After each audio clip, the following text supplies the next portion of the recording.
The 12 as a group and individually had a significant spiritual experience when we laid our hands on President Nelson's head and President Dallin H. Oaks, acting as voice, ordained him and set him apart as president of the church.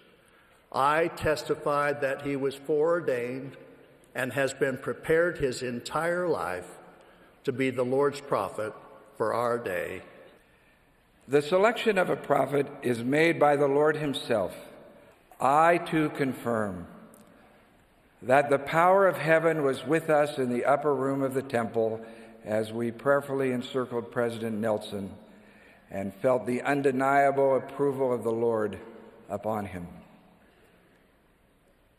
President Nelson's selection to serve as God's prophet was made long ago.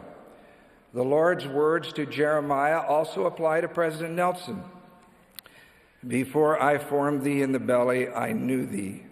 And before thou camest forth out of the womb, I sanctified thee, and I ordained thee a prophet unto the nations. Only 3 years ago, Elder Nelson, at age 90, was fourth in seniority, with 2 of the 3 senior apostles being younger in age than he was. The Lord, who controls life and death, selects his prophet.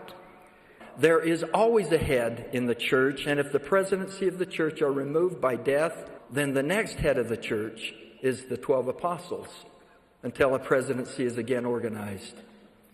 The most recent interregnum period began when President Monson passed away on January 2nd and ended 12 days later on Sunday, January 14th. The brethren were seated by seniority in a semicircle of 13 chairs and raised their hands first to sustain the organization of a first presidency, and then to sustain President Russell Marion Nelson as president of the Church of Jesus Christ of Latter-day Saints.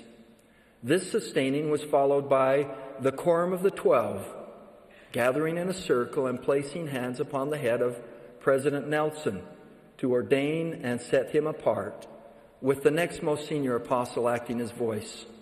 This was a deeply sacred experience with an outpouring of the Spirit. I offer to you my absolute witness that the will of the Lord, for which we fervently prayed, was powerfully manifest in the activities and events of that day.